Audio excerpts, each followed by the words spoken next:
something, and then I'll start the music. Yeah. Oh, Peter's just about to start. So here we go. We'll let Peter in first. Peter, great to see you. Bernard, I'm so sorry. Are we live already? We are live, but that's only just live for the audience. We haven't actually started the theme tune and all that sort of stuff. We're just about to do that. So have a couple of deep breaths while we're playing the theme tune. How does that sound? Righto. Jesus, I feel as though I've just been to. Oh, I'll tell you in a second. Good. Okay, Simon, hit it, as they say.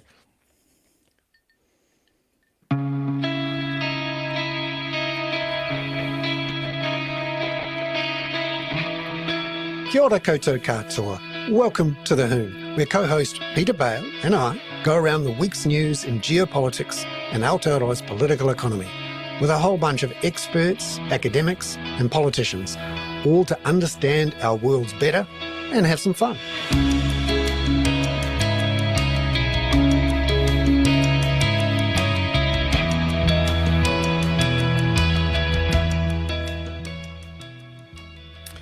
Tēnā koutou katoa, everyone. It's lovely to have you here for the weekly Hoon on the Kaka.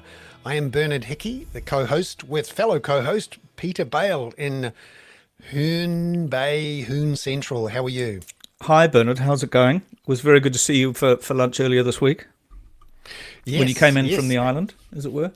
That's right. On my bike and on the ferry, lovely day, and I'm just loving all of this summery, cicada-y warmth and sun. I'm one of those people who just loves a good sunny day, and it's been great. The cicadas aren't quite so loud this year, but did you see, Bernard? Speaking of cicadas or cicadas, or potatoes and patatas.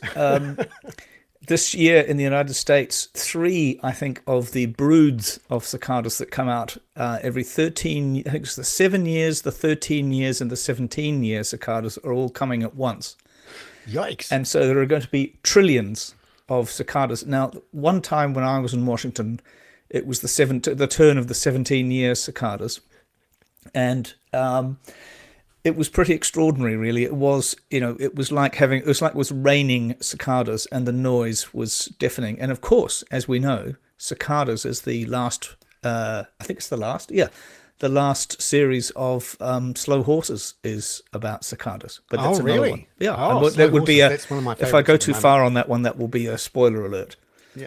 No, this is fantastic to think about cicadas, and the thought that all 3 cohorts will come together this year in America and create the most enormous noise and mess. And apparently, what the advice from the etymologists is or the entomologists. I always get etymology and entomology confused, which and don't get me started on ornithology, but is to sweep them all into piles and put them on your lawn as compost. And don't even think about spraying them. Oh, I suppose I'm sure. You have those grasshopper things, don't you? Yeah. I'm not sure you're allowed to eat New Zealand cicadas. So a lot of mess and a lot of noise. Sounds like the US presidential election. Yes.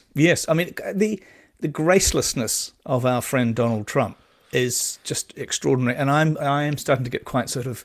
I was thinking about it today, and I'm thinking how anxious it makes me to even think of having him back as president. Because if you remember, I mean, I'd always think that the Washington Post had a terrific podcast for that, which was called, I think it was, "Can He Really Do That?" And the difference now is he has a plan. He's got a really remarkable, deep plan to take control of the deep state and replace it with his deep state. Jonathan Swan, who's now at the New York Times but was an Axios, has done some fantastic work about the extent to which he wants to change the Department of Justice, the removal of non-partisan civil service people in the US, and of course, he's recommended big changes in the military and so on. So when you just see his graceless behaviour with Nikki Haley, and not to mention the extraordinary array of sycophants who were behind him, including Tim Scott, Vivek Ramaswamy. I mean, it is nauseating, the extent to which their lips are puckering. Ron DeSantis. And Ron DeSantis, Ron DeSantimonious, yeah. I will never kiss the ring, and he kissed He most that certainly did. He particular did. ring. We went even further than yeah. But the best thing, of course, was about Ron was the quoting, thinking he was quoting Churchill, but actually quoting about a 1935 Budweiser advertisement. I mean, it would be funny if it wasn't so freaking Exactly, exactly. scary. I keep looking for really good witty. I've been reading a tremendous amount about it, and there's very little out there that actually makes you smile and is witty. It's basically pretty bloody depressing. Yeah, I mean, there is some nice pungency about some of the cartoons that I'm seeing at the moment. I for my sins and to distract myself from work, Yes. I will look at cartoons. One of the good things about X is that it allows you access when you do your searching and list building right to the most amazing array of cartoonists who put all their cartoons on X. It's fantastic. Yeah, that's true. And That's true. I keep thinking. I think my favorite. It wasn't explicitly about Trump, but clearly was, which was a whole bunch of sheep in a field, looking out up of a billboard with a wolf on it, saying, "I'm going to eat you," and one sheep is saying to the other, "I just like the way he tells it how it is." Exactly.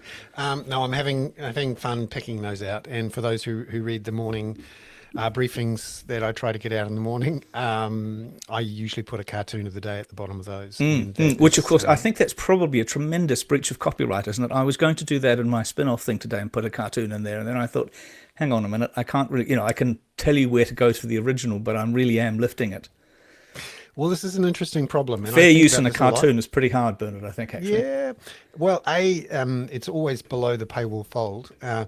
B, I only link to the cartoons that the actual cartoonists have themselves Oh, well, put on that's Twitter. fair enough. Yep. I And like I that. always link to their place in their publication. So if it's at the Times of London, I put a Morton Morland one up today, for example. Mm-hmm.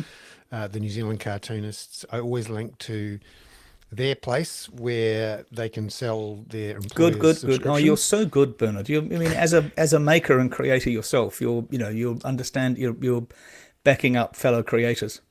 Yeah, and I only link to the place where the creators themselves have given away their own copyright. Yeah, fair to enough. X. Speaking of which, how are you getting on with your not your Nazi problem, but the Nazi problem of Substack? Yes, well, I really appreciated the support of all of the not quite all of the subscribers. There were a few who have decided to cancel. And I reached out to them and I wished them well and hoped that I could win them back over time. We have had solid subscriptions and the traffic continues, and we certainly are. When we say we, you mean you and Mrs. Hickey? Oh, I know. I suppose Catherine's there too. Yes, no, and the team, the wider whānau, the wider diaspora of the kaka. We're very lucky to be in here, and I'm thrilled actually with the very active and constructive and human discussions that are on the chat function inside the app of Substack, and I recommend all subscribers who are in that paying subscriber tier to get the app and to go into the chat section, which is always useful. Lots of interesting links, discussions between paying subscribers to the kaka, and it's one of the things that actually means staying in Substack is very useful. Yeah, I was going to say that, thoughtful. but you were telling me about this the other day, and I think that is a very civilized. It seems like a very civilized set of conversations. I mean, because we know that whole area is fraught, and you don't have the time or the scope really to patrol your own commentary area unless someone warns you of something. And it was interesting today. I saw a thing on Twitter that, or it's X rather, that Television New Zealand has turned off the comments on One News about the Treaty of Waitangi. Good. And the person was saying, I wonder if this is because they're trying to keep it decent or whether they're trying to stick to their own position. I don't think Television New Zealand has a position on that at all, despite what some people say about the mainstream media in New Zealand. I suspect they're mainly just trying to avoid spending an awful lot of time cleaning up pointless and painful messes, Yes. and also trying to avoid their own staff being traumatized. And this is a real issue particularly for a lot of young journalists who are working. Often, one of their first jobs is moderating comments at established news publishers, and particularly for women of color, young women, the abuse that comes from the general unpaying anonymized public is beyond belief and shouldn't be allowed. And my solution with subscriptions and only allowing people who are subscribers to comment amazingly changes the incentives. Have you run an Ask Me Anything yet, Bernard, about the Nazi question? Have you opened it up for a discussion? Yeah, there have been some interesting chats in the chat thread where all the paying subscribers have said various things. And there was an extremely active series of threads probably a week or two ago, which are all still there. And there were some good points made from both camps, if you like, and also people who were reaching out to people in other camps to have a proper discussion. It's a really positive, enlightening, hopeful thing to watch an online discussion where people are being which humans. is civilized. I think that's really amazing of you, actually, Bernard. And by the way, I love the way you've just changed your position slightly so that the carcass sign is topmost. And speaking of camping, there's Catherine. Yes, and Catherine, lovely to see you. Thank you very much for dialing in from sunny Northland, the winterless north. Permanently summery north, sometimes apart from when it rains, submerged, which north. it's going to this weekend, I believe. Yeah, is that right? Lovely to see you. And we've just been talking actually about the quality of online debate, the way that information is distributed online, the way that people share information, the way that debates become weaponized, and sometimes the sheer volume of noise can sometimes shift the debate one way or another. In this week's wrap of climate news and research, you focused in particular on how the most read and most popular academic papers on the climate can be influenced by who's sharing what online. Could you talk about that for a bit? Yeah, so I had a look at an analysis that was done by Carbon Brief online, and they were looking at all of the climate papers in 2023 and which ones had got the most attention. So they used a score called Altmetric, and that measure looks at how often academic papers appear in online news articles and blogs and on social media. And they weighted as well. So, like a tweet has a lower weighting than appearing in a news article, for instance, but they end up with an overall score. And so they looked at the top, they looked at the top 25, but the top 10 in particular. And the number one paper, academic paper on climate change last year, was basically the reason it was number one and had such a high score was because it got picked up by climate deniers who tweeted it something like 60,000 times on Twitter or X, because it was a study of changes in Antarctic ice shelf area between 2009 and 2019. And that study used satellite data, and that study showed that there had been an increase of 5,300 square kilometres of ice shelf in Antarctica, which essentially just goes to show that we live in a really complex ecosystem.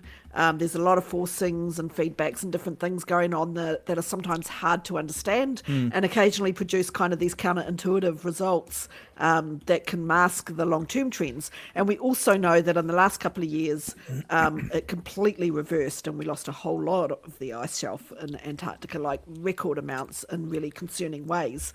So it was a short-term effect, but the deniers got a hold of it and shared it prolifically.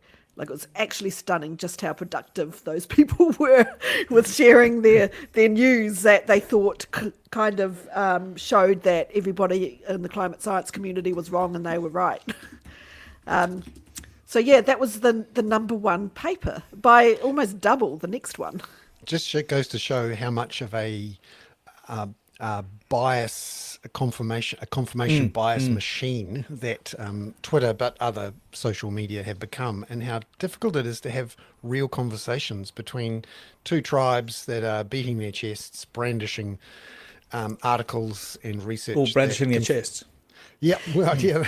Yeah, and absolutely. And the authors of that paper themselves have kind of said, well, we, could not keep up with what was going on, and we couldn't answer to it because it was just being shared all over the place, and it was completely wrong. But we couldn't deal with it. It just went off. And interesting research too coming out of Victoria University recently on who are the climate deniers and how people shift perhaps over time from one group of beliefs to another. Yeah, so this kind of got me interested in, because everything I've been hearing lately is, the number of traditional climate deniers is shrinking considerably because it's getting increasingly difficult to maintain that position in the face of all the evidence that we can all experience. And so it was kind of like, well, how small is this group of people and how are they managing still to have so much influence? And the paper that I found, it was published in December last year, so it's quite a recent paper, and it was by a group of people at Victoria University, so it was New Zealand researchers. They were looking at the New Zealand Values and Attitudes Study, and they were pulling out information that related to climate change beliefs and values. And they looked at how they changed between 2018 and 2019. So the researchers involved were Tatiano Milfont, Ariana Athy, and Chris Sibley. And so they sort of split those people into groups, and they found that the largest group, which is over 60% of people, had the highest levels of climate change belief and concerns. And then there were a couple of three or four in between groups, and then you get to the smallest group of climate skeptics or deniers, and that group was just 3.7%. So and who were low. they? Who were they? What do we know about them? Conservative MPs, as far as I can see. Yeah. Male, New Zealand European, religious tendency to endorse conservative and system justifying ideologies. So basically, in other words, Sounds like me, sadly. No, they're motivated by a desire to maintain what are the current societal structures because they benefit from them. So it's really not about science and more about power and culture. Which means that Winston Peters is right to tap into them, and so is probably Christopher Luxon and Simeon From Brown. his own point of view. Depends on your definition of right, I suppose, but it certainly worked for them.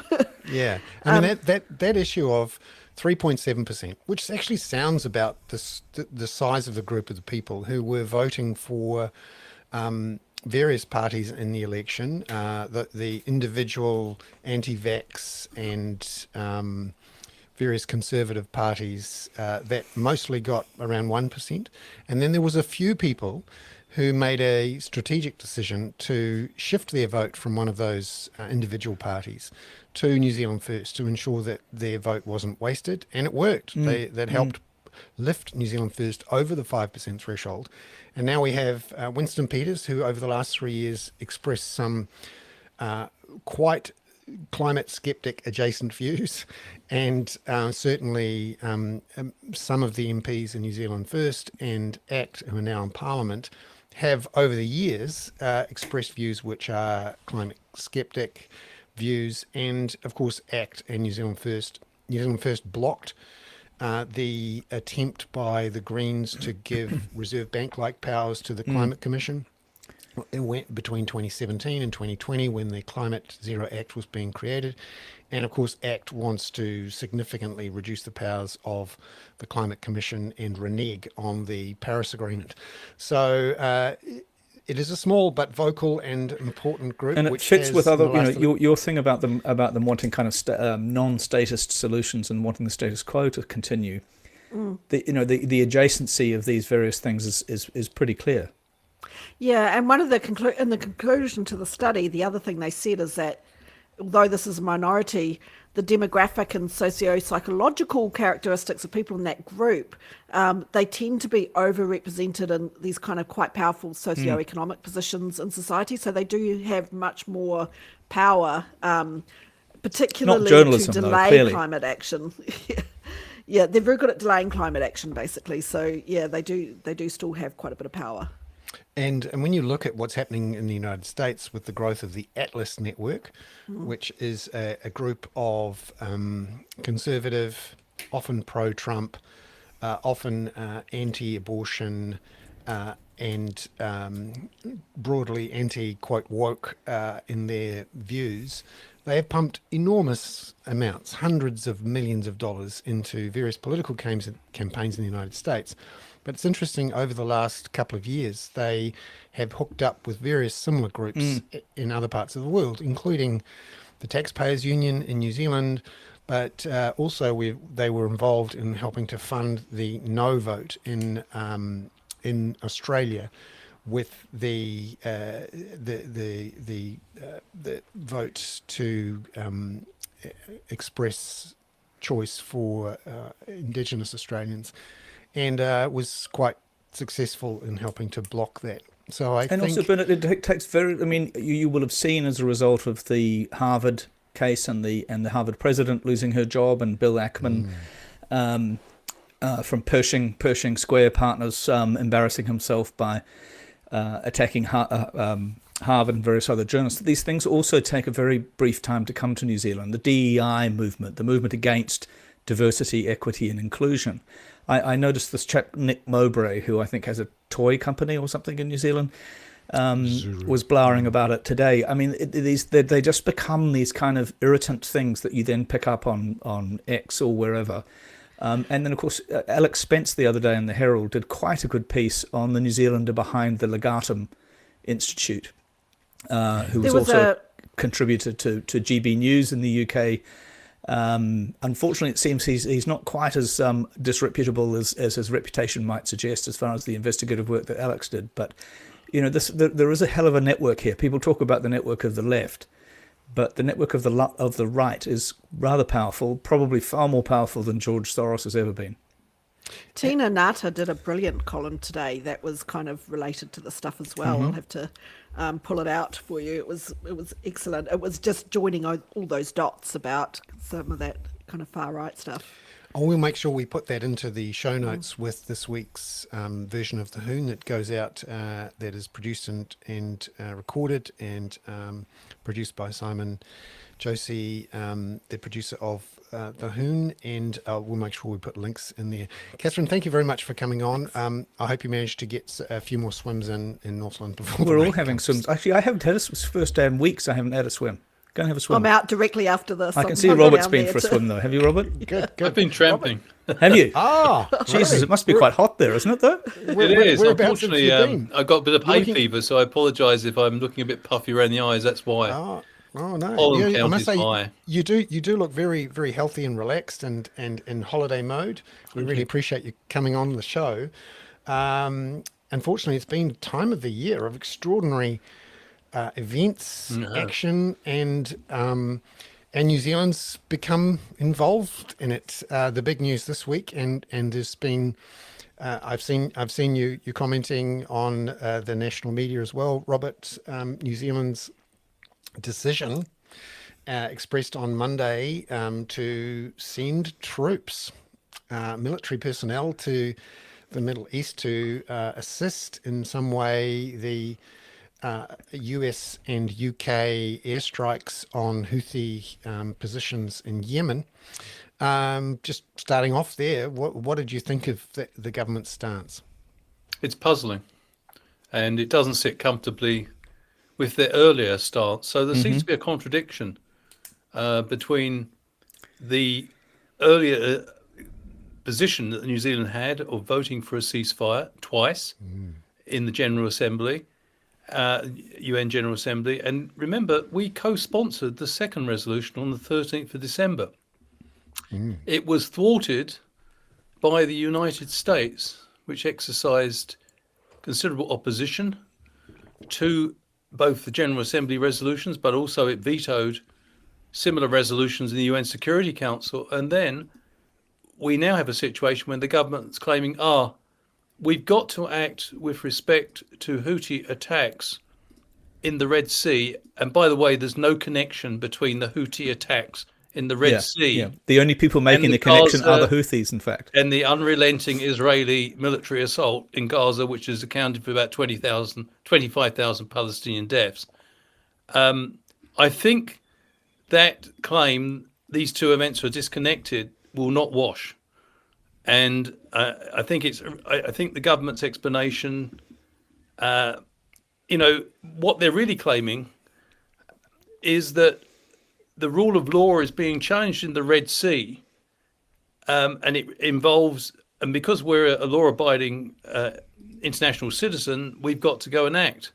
And I heard Mr. Luxon proudly say that we don't only uphold these values, we act on them. But most people will see this as very selective, because we know that the lawlessness and it's very real, that's going on in the Red Sea, and I'm not making any apologies for the Houthis' behavior, is a direct result of a lawless war conflict that's going on in Gaza, which even the basic tenets of humanitarian law are not being observed. On the other hand, Robert, the government, I mean, for the first time since they've come back from holiday, Winston Peters has at least reinforced the idea that there must be a two-party solution, and condemned Netanyahu rejecting the idea of a two-party solution. So I assume there's no coincidence there, that Yes, even Winston Peters sees that ambiguity that you describe. I think two things there, Peter. That has long been the position of the government. They said that twice in October and in December. So there's nothing really new there, except that Mr. Peters is actually saying it. Secondly, the United States continues to arm very generously and apparently unconditionally the party which, led by Mr. Netanyahu, takes pride in the fact that not only has it thwarted a Palestinian state in the last 30 years, but while Mr. Netanyahu is in charge, will continue to do so. Yeah. And so what I would like to see from the government would have been to publicly call on the United States to rethink its position of arming an ally which does not share the political aim for which the arms are being used. But what do you take though from? I mean, I know it's been the New Zealand position for a while, but there's got to be a reason that Winston Peters in the last 2 or 3 days has, I think, issued 2 or 3 statements even on the two-party state idea. What do you think the reason is for that? Is it to counter exactly what you're saying? I think the sort of Mr. Peters potential is beginning cynicism. to get some pushback, as is Judith Collins and is Mr. Luxon. They're absolutely right to say that New Zealand depends crucially on an international rules-based order, but that is why we should have been publicly speaking and demanding for an immediate ceasefire in Gaza within the first week, because it became apparent that the Israeli response was disproportionate and, in Nanai Mahuta's words, not corresponding or respecting humanitarian law. Which, of course, the interim Prime Minister Skippy did, but he did it as chairman as leader of the Labour Party. Correct? I mean, he did call for a ceasefire at that point, which was then it was quite belated. I wonder why they've gone so hard on this, because there's plenty of other countries, in the Western democratic sphere who have stepped back, or at least, not been quite so involved. That's a great question, Bernard. I think this government, Mr. Luxon, Peters and Judith Collins, believe that they need a closer strategic relationship with traditional allies, the United States and Australia. They may see this deployment as a way of, in a sec, smoothing over the tensions that existed. We were the only Five Eyes country to demand an immediate humanitarian truce back in October, which probably caused some tensions behind the scene. This may be a way of trying to smooth that process of having that very close relationship. But I think Mr. Luxon and Mr. Peters and Miss Collins may need to be very careful in aggressively pushing for a realignment to the extent which they seem to be in terms of New Zealand-US relations. Why? Because it could incur some reputational damage to the idea that New Zealand pursues an independent foreign policy. Secondly, it will almost certainly polarize opinion in this country right across the board, both within National and in Labour. There's been considerable pride that this country has has been very friendly with Australia and the United States, but has preached unity rather than uniformity. If we are seen to be in lockstep, that will not only that will, I think, erode a considerable diplomatic advantage we've had, and it will certainly be a huge disappointment to the global South. Remember, 160 countries voted for the resolution that New Zealand co-sponsored in the General Assembly. That's over 2/3 of the General Assembly. So, it's all very well saying, oh, the lawlessness in the Red Sea has got no connection with the lawlessness in Gaza. But I'm not sure the rest of the world will see it that way. Do you think It undermines your own credibility when you say that sort of thing. Do you think Winston Peters, Robert, has had to pull the foreign ministry back from that kind of view? Do you think there's been a message go out to be that perhaps he wouldn't have directed that October vote? I really don't know, Peter. It's very difficult to know. I do get the feeling the government hasn't thought through its policy, and they looked quite surprised by some of the questions at the press conference. The ones yesterday about what is the two-state solution? Yeah, I've got enormous respect for MFAT and the Ministry of Defence. Many of the people there are very talented and very knowledgeable, and I can't believe they weren't briefed for the sort of questions they got, but they looked stunned at certain moments. It was quite an uncomfortable watch, and also an enlightening one, to see the press gallery, Thomas Coughlan, Mark Dalder in particular, nailing them all to the spot, and for all of them to look at each other going, what?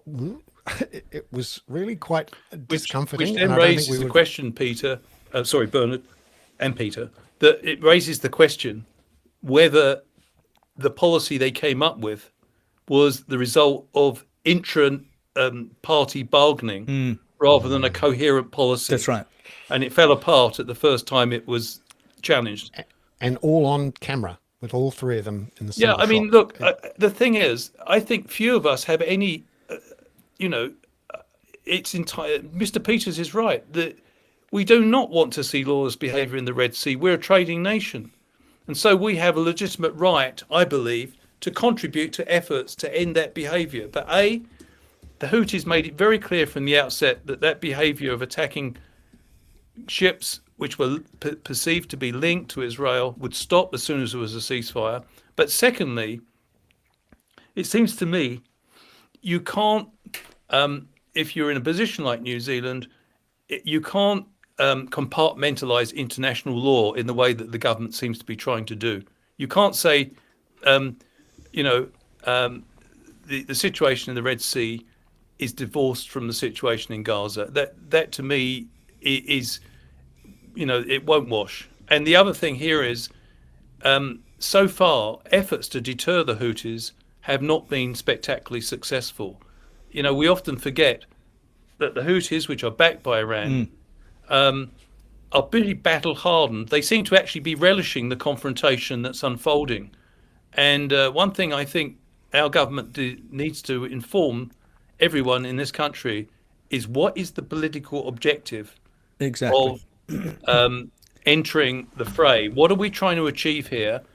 And why aren't we speaking up more for the need for an immediate ceasefire in Gaza? I think the position that the government should have taken was to say publicly they would contribute NZDF personnel if the United States had a rethink and backed an immediate ceasefire. New Zealand would do its bit in the Red Sea. That should have been the approach. Robert, thank you so much for coming on to the show during your holiday again. Thank you. And I'll let you get back to the tramping. Talk to you later, Rob. Thank you so much. Thank you. Thank you. Speak soon. It's time now to introduce a fresh guest onto the Hoon, Holly Bennett, who is the founder and owner of AFI Group, which is a government relations and communications company that has been operating for a few years in the area of advocacy to government, but also communications for various companies and organisations. Holly, lovely to have you on the Hoon. Great to hear from you this week, and thanks for coming off. Hopefully, you've had a good summer of holiday, but glad to see you and hear you back. Kia ora, thank you so much for having me. Now I just realised my camera's not on. I apologise. So No, that's all right. The beautiful thing is, It's audio. we do have the Yeah. webinar, but the huge numbers of people who listen to the Hoon often listen to the audio version, the podcast. So it's your sound quality is amazing. So But thank do you turn very it on much if for you'd that. like to, because somebody in the chat, Rua MD has just said, "Yay, Holly, she's amazing." So you have a fan there. yay! I just tried to do it and I can't. But hey, that means I have to come back, and I have to come back with my camera on. Absolutely. No, we'd love to have you on again.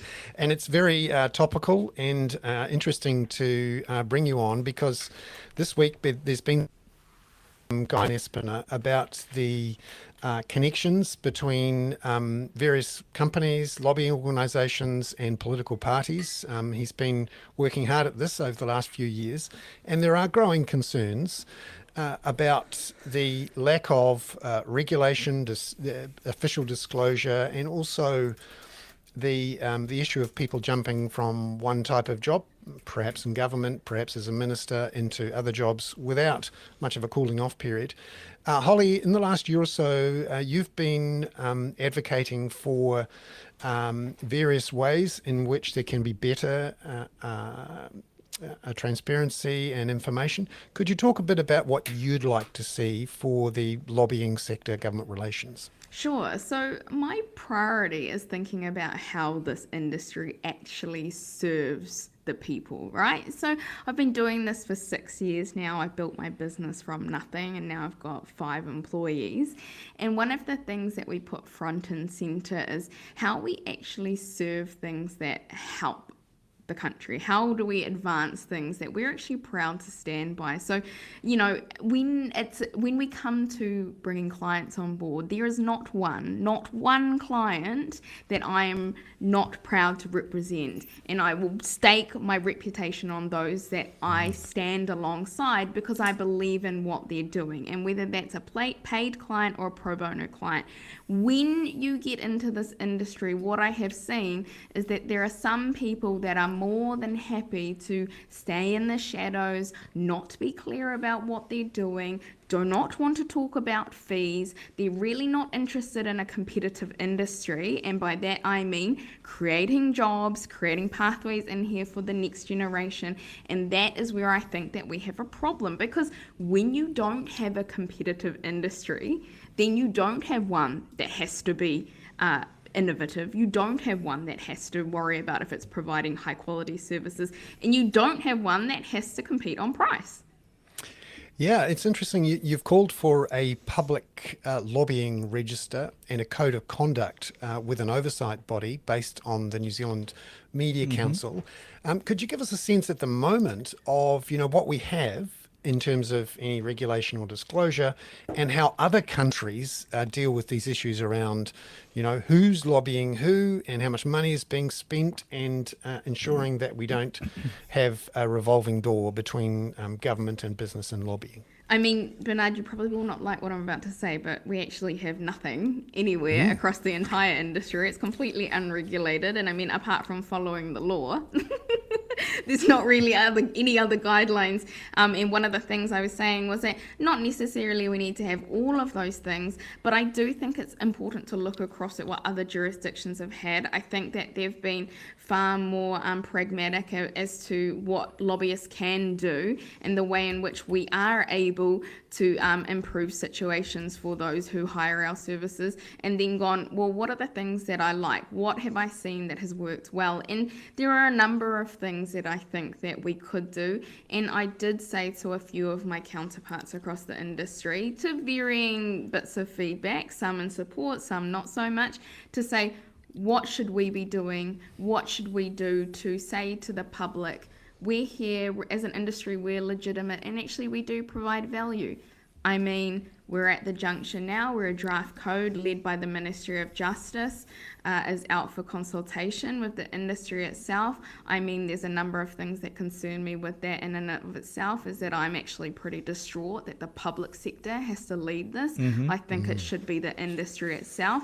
I think where we, if we're actually doing our jobs properly as directors of our companies, then we should actually have money aside to be able to think about the industry. At least that's my position. I don't think that we should have the industry putting the public sector putting money into this. Inherently, we are private firms, so that means that we are looking for profit as well. So there's that, but there's also still this this view out there that this work that's being done is a solution searching for a problem. And now that's a really common bit of feedback that you get, and I think 2 points come to mind. One, we don't actually need to wait until there is a massive problem for our industry to set standards.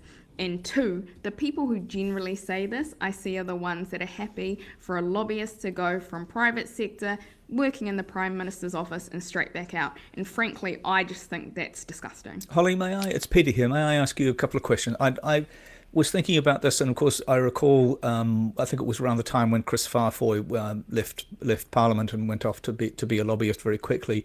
Jacinda Ardern said at the time that it didn't really matter because everybody knew what everybody else was doing.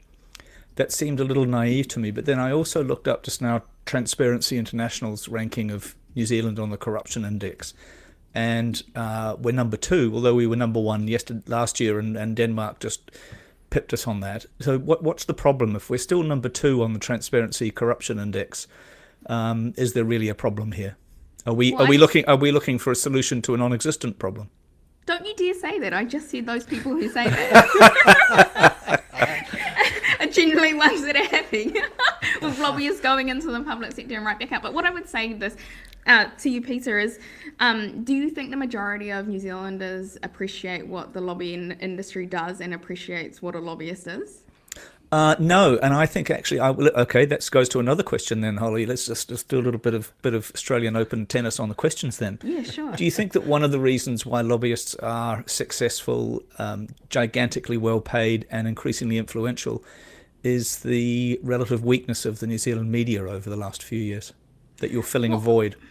I don't know if the media is necessarily weak. I wouldn't say that, because there are only things that can be held to account by the media. So I wouldn't go as far as to say that. I would, and also those 3 points that you talked about lobbyists, the second one, I would say I'm not wildly rich, but we'll work on it. Maybe I spend a little bit less time on asking the industry to be better and a bit more time on my bottom line. Maybe lobbying for yourself, yeah, good on you, yeah. But what I would say is that there is, I guess, there's a belief out there, and it's quite pervasive, that we don't have we're not corrupt, and yep, to some degree we're not, but also there is nothing to say, to put a barometer up to say this is what we expect of our lobbyists. And that is the thing that is most concerning to me, because at the same time I'm a lobbyist, I'm also a lawyer. And so as a lawyer, I have got an overriding duty to the court. And this is the thing, when I come back to what are these principles, what is the overriding duty of lobbyists? And for me, I believe it must be the maintenance of trust in democracy. And so when I think about it like that, it gives a very clear principle of what those who undertake lobbying activities should be doing. In the same way as the media has a responsibility to talk about all sides of the story, not just one. And when it comes down to it, I think that's the missing piece of this conversation. Interesting, Holly. Sorry, before you jump in, Ben. I mean, Deirdre Kent, who's one of our audience, makes the point that I'm probably overemphasizing business lobbying rather than necessarily what you also described as pro bono lobbying or lobbying for public bodies. Of course, nobody's pro bono because they get sick of the songs from U2. But tell us what the job of a lobbyist actually is. Are they the explainer in the white coats standing behind people saying, this is what you need to understand before you act on this particular industry or this charity? I mean, it can be a number of things, but one of the simplest way that I describe it is it's just about navigating the vast bureaucracy. And that is one of the things that I do find most concerning is the bureaucracy keeps getting bigger and bigger, which adds more complexity to the people who are trying to navigate it. And arguably, the public sector is there to serve the public. So therefore, if the public itself does not know how to navigate its democracy, we do have a problem. And I don't want to encourage more complexity in order to create more opportunities for lobbyists. That's actually not what I would like to do. I would just like to make it simpler so that therefore people know that they feel empowered to be able to do it themselves, but also they know if they needed a trusted ally who has some semblance of standards, they can find one of those lobbyists. Holly, apart from you being a saint, it would appear in an industry filled with vipers and snakes and other forms of low life. Peter, I would say that as the great-granddaughter of the first Bishop of Aotearoa, New Zealand, I do there you carry that title very, very strongly, close to my heart. You know about the origin of the word lobbyist? Yes, yep. From the hotel in Washington or from the lobby in London? Oh, the lobby in London. Yeah, well, so it's either from where people used to be able to lobby the MPs in London, and I was a member of the lobby for many years, and the general public did not go in there. But it was also allegedly from Washington in a particular hotel where somebody described the people walking up and down waiting for the politicians to come in as lobbyists. Can I ask you a question, Holly? I mean, someone said to me on the thing about, do I think New Zealanders do understand lobbying? I'm not actually sure that they do. This idea of and let me ask you a sort of slightly topical question on this, because Sure. I was going to bore Bernard with this after my 2.5-hour trip across Auckland in a car today.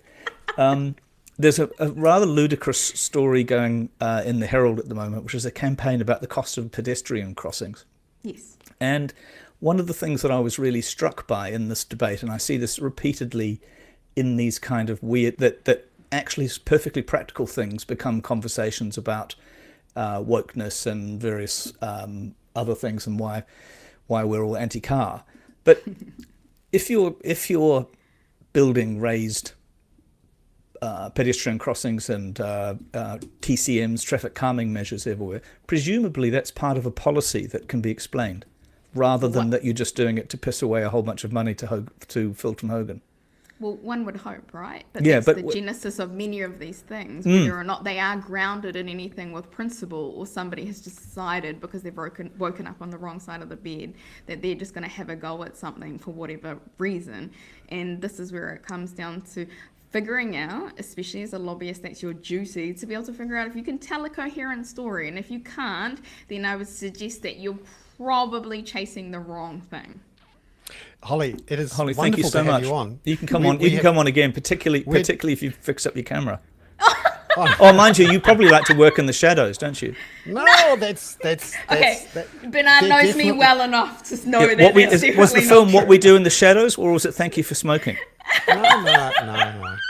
No. We would so love to have you on again, Holly, and I'm particularly loving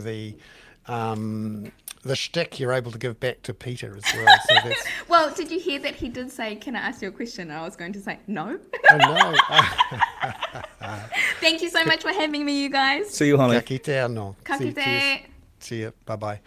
And it's a real pleasure too to welcome Nick Goodall back into the Hoon. Nick, it's been a busy old week in the world of real estate, mortgages, interest rates, and the other things that you and I are both obsessed with, and sadly or happily, the rest of the country is mostly obsessed with as well. Nick, the Reserve Bank came out with its consultation document and proposals for the long-awaited and pretty important debt-to-income multiple controls, and they had an interesting twist on this, a sort of take with one hand, give away with the other, a spoonful of sugar to make the medicine go down. What did you think of the proposals from the Reserve Bank on Tuesday? Yeah, kia ora, Bernard, Peter. Yeah, thanks very much for having me first up. And yeah, look, I think actually, it wasn't too much of a surprise. I think, when they first announced debt to income restrictions were on the cards, like were on the table, We did wonder about whether there was a chance of the loosening of the loan to value ratio restrictions, simply because of the way the Reserve Bank have talked about this. They've talked about one being there to protect the borrower, one being there to protect the bank. And so they've basically reinforced that this week and said, if we bring in these DTI controls, then we can loosen the LVRs because the protection will be in the system on both sides. So not too much of a surprise from the broader perspective of having the LVRs loosened at the same time. The numbers that they set them at, with 6 times DTI for owner occupiers and 7 for investors, was a little bit of a surprise. We were expecting, almost for just simplicity, that it would be all the same thing, maybe at 7.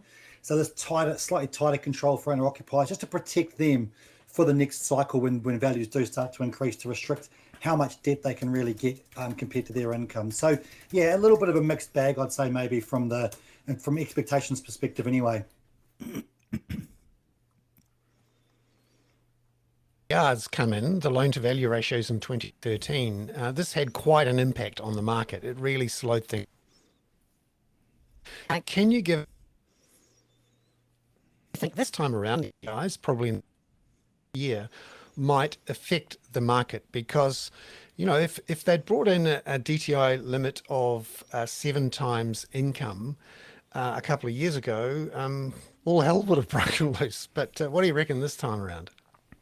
Yeah, that's right. I think the lucky thing, or maybe it's planned from a Reserve Bank's perspective, is that right now the higher interest rates, particularly compared to a year or two ago, are really doing the job at slowing how much debt people can take on anyway. If you're being tested at 9% interest rate, it really restricts how much you can borrow compared to your income. So right now, about 10% of lending to investors and 10% of lending to owner occupiers is outside the 6 or 7 times income limit.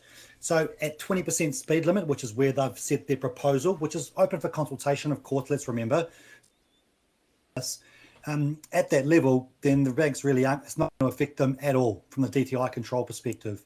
But of course, with the LVRs loosening, we actually think this will be a net positive for demand. And actually, once this comes in and we see DTI controls come in, LVRs loosened, we may actually see a net positive effect to demand from both investors and first home buyers, because there will be slightly more of them able to get a mortgage with less of a deposit. So for owner occupiers, less than 20% deposit, and for investors, that deposit requirement dropping from 35% down to 30%. So yeah, we think net positive from about the middle of the year, if and when these come in, if they do come in as the Reserve Bank has prescribed them so far. Nick, I'm going to step into Bernard's area for a minute, partly because, and Bernard may fall off his chair, I went last night to a investment seminar by one of the leading New Zealand real estate mavens, who predicts 6% increase in house prices this year and 17% next, and basically said we're at the bottom of the market now, fill your boots. So I wrote her several checks for off the plan apartments, some of which I may never see, which I hope do better than the ones I have in England, which are dreadful. But there sounds like there's some tremendous, I mean, this person was raving about the National Party coming in and sort of making it a devil's playground for investors. It sounds to me as though there is about to be a boom in property prices, and that we should fill our boots, that we should all be buying off plan right now. Not to give anybody investment advice, because if you followed mine, you'd be poor as church mice. Indeed. And yeah, it's worthwhile acknowledging the fact that they've got a bit of a stake in the game, of course, many of those investment advisors. And also for new builds, so off the plan property builds, they're actually all exempt from DTIs and LVRs anyway. So actually, these changes shouldn't really affect your behaviour if that's what you're looking to do. From an existing property perspective, yeah, look, I think this no doubt makes the market look better than it otherwise would have been. And then when you combine, yes, the new government reinstatement of interest deductibility, the shortening of the bright line test, look, it does create a better market for investors than would have otherwise been the case. I think the one thing that can be lost amid all of this, and there's no doubt the vibe has improved and things are better than otherwise, is that we really do have a very stretched market from an affordability perspective. And when you look at the proportion of income required to service the average mortgage today, it sits at 50% nationwide. And so it's still a significant proportion of your income required to go and buy a property. And that's going to be the one big constraint, I think, for this year and for next, until interest rates fall. And then, of course, the main point with these DTIs is even when interest rates fall, people will only be able to borrow a certain amount of money compared to their income because the DTI controls will kick in. So it does feel like it's getting more towards a market that should follow along with income growth more tightly than what we've seen in the past. And that's the idea from the Reserve Bank here, is to reduce the chances of this boom bust cycle, because you cannot borrow Good luck with 10, that, yeah. 12 times your income, or some people can, but not everyone will be able to just completely fill their boots like we all did when the RBR restrictions weren't there and COVID hit, and we could get as much debt as we wanted at very low interest rates. So yeah, the idea is to protect against that happening in the future, which should restrict the growth in property prices as well. Because the real story here, I think, is that the Reserve Bank knows that at some point it's going to have to cut interest rates. Its current forecast is that it won't do it until next year, but the market is now saying it's more likely to be May, June, July, August, let's say, and there's going to be rate cuts later this year. I get a sense the Reserve Bank is in a way a bit like one of those motorway builders at the moment. They're putting in some guardrails, some Armco. They know things are going to speed up a bit, but they just want to make sure that the cars don't go careering off or off down the gully and create a Bernard, mess. cars go so slowly on the Auckland motorway that I took it today at 3 o'clock that there's no chance of them careering into anything. Well, maybe It when you is- cut interest rates, they'll move a bit I quicker. think but, we need I think we need another 2 lanes on Highway 1, another lane on Highway 20, and possibly I was thinking we need to go back to stacking them up like the High Line in the US. No. The in key New thing York. when you have some spare money, Peter, is not to invest it in public infrastructure. It's to invest it in residential. land. Exactly. Well, Jesus Christ, I've just been to a place called Flatbush, and I can tell you there's there's an old Muldoon thing about don't worry about coming to Auckland. Auckland is coming to you. Yes, there's an element of that. So, Nick, what did you reckon of this week's inflation figures and what that means for interest rates? Because that's the other part of the story is, yes, guardrails in place, but how soon before the traffic speeds up? Yeah, it's a good point. And I mean, I think we need to understand that, the Reserve Bank's been looking at some other type of control for a long period now. They consulted on whether DTIs would be here, whether it be a minimum serviceability rate, all these things. It would have been a couple of years ago now. So they have been looking to do something like this anyway. But I think you're right in terms of, the importance of it now as we approach a period at some stage, probably this year, that interest rates fall, that this is going to provide that protection against that. And you're right, the CPI data this week certainly showed that inflation is coming down at a faster rate than Reserve Bank expected, but it is still relatively high. So I think we've got to be careful to jumping the gun here. And the key point I think that's being mostly made has been the difference between this, imported or domestic inflation. And we have seen that slowdown in the imported inflation, so the stuff from overseas, as opposed to the domestic inflation, which is really where the Reserve Bank has the control with interest rates. And that 1.1% growth in the fourth quarter for domestic inflation is still quite high. Annualized that is still at 4.4%. So I think they'll still err on the side of caution here. When we hear from them at the end of next month, I believe it is, I think they'll still talk the tough game, but there's no doubt that forecast of theirs for the OCR is going to start drifting slower as we move throughout the first half of this year, let's say. Although it will be interesting to see next Tuesday, I understand, Paul Conway, the chief economist, will be giving a speech. And there'll be an awful lot of close reading of that speech because it's the first time the Reserve Bank has spoken about the economy since November the 28th. And they're not due to come out again until February the 29th from memory, an enormous gap when stuff has happened. So, Tuesday we might get more of an indication from the Reserve Bank of what's happening. Nick, thank you so much for coming Nick, on. thanks a lot. to see you. And fill your boots, I think is my advice. and then use the boot to push down on the accelerator. Is this what you do? I'm removing myself from Be that greedy. Greed is good, apparently. Greed is good. So Peter, speaking of greed and maybe appetites for food. Okay, You have a great story for us. Well, we have a sort about of an economic skateboarding dog. So the best and kind. the reason I like this because I think what did we do last week? We did statistics with the guy who had the fold out note where he was putting a pin through it to work out who was a pretty woman or not, and he was described by the Economist as being a bit of a prick. Yes. This is about VAT, value added tax. And what it made me think of is the times when I was reporting on Roger Douglas coming in and launching GST. And it's the reason that he launched it on everything. And I remember Rob Campbell, The same Rob Campbell. who was then the chief economist, I think, for the Federation of Labour, when probably Tom Skinner, I think, when I have been around since the 1880s. But anyway, it's a UK VAT judgment, which shows you the folly of all of these attempts and what we would have been going through this had Labour had been in power to remove GST. And it's a story What is about food? Walker's poppadoms. And that Poppadoms. Walker's is a So these are- gigantic crisp company. Chips. We call them chips. Crisps, chips, not Crisps. bloody fish and chips, but crisps, yes, chips. Which Gary Lineker is the famous spokesman for, and they have created a thing called the Walker's Poppadom, which is a multi-flavored little disc about the size of a 50-cent piece or possibly a 50p coin, actually. And they were arguing that it should be exempt from VAT. Chips, crisps in England are not exempt from VAT because they're a snack. Corn chips, because they have avocado on them if you use a guacamole dip, are food. And in this case, Walker's was arguing that the poppadom, because it was a poppadom, was therefore food and not therefore eligible for VAT.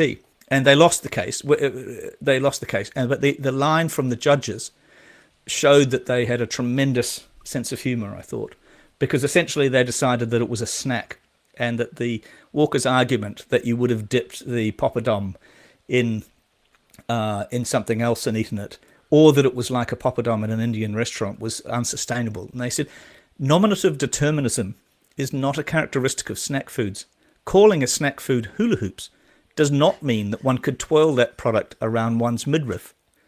Nor is Monster Munch generally reserved as a food for monsters. Oh, you got to love the British legal system sometimes. Exactly. And we would be having this kind of case, and we would be discussing it in an incredibly humorless way about the difference between, one aisle and another in Freeman's Bay New World. Yes. No, that's one of the great all-time skateboarding dog stories, Peter, as much because you introduced it by talking about a guy called Gary Lineker. Oh, yeah. Gary Lineker, for those who follow sport, is obviously one of the best and most famous English strikers and captains of recent years. But a lot of people don't know that he now is a podcasting media Supremo. mogul. Yep. And his company is called Goldhanger Media. Yes, and is responsible for generally not only the best, mostly the best and the most popular podcasts in the country, including This Is Politics, This Is History, and Empire, and which I recommend all of them. And one of the great stories that a footballer who promotes crisps or chips has turned into the most influential, if not one of the most influential media titans. Well, actually, what I'm age. thinking of, Bernard, is we could have this as the rest is caca, as in the French meaning of the word caca. Oh, it's good. Yeah, but we should definitely. I think we don't want to be promoting other people's bloody podcasting things. But can I just also point out on the VAT thing? I'd forgotten this. McVitie's Jaffa cakes. Oh yeah. The tax authorities had sought to make them taxable, but they were defined as a cake, so it wasn't taxable for VAT. But Pringles was found to be a crisp, despite being, as you know, reconstituted, hideous toenails or whatever it's made from, and flapjacks, which were found to be too chewy to be a cake and therefore subject to VAT. So let's be grateful that Labour didn't get re-elected, so that we don't have to be dealing with that. Yes. I'm kidding. Great fun with tax policy and humour. Absolute tax policy and humour. Very few people can put that together as you and I can. This is what the beauty of podcasts. Peter Bale, co-host of The Kaka. I'm Bernard Hickey, co-host for The Kaka. And this has been The Rest is Kaka. The rest is kaka. Ka kite anō, everyone. Ah, Have a wonderful weekend, and we will see you all next Thursday at 5 p.m. Not if we see you first. See you, Bernard. Catch you later. Bye-bye.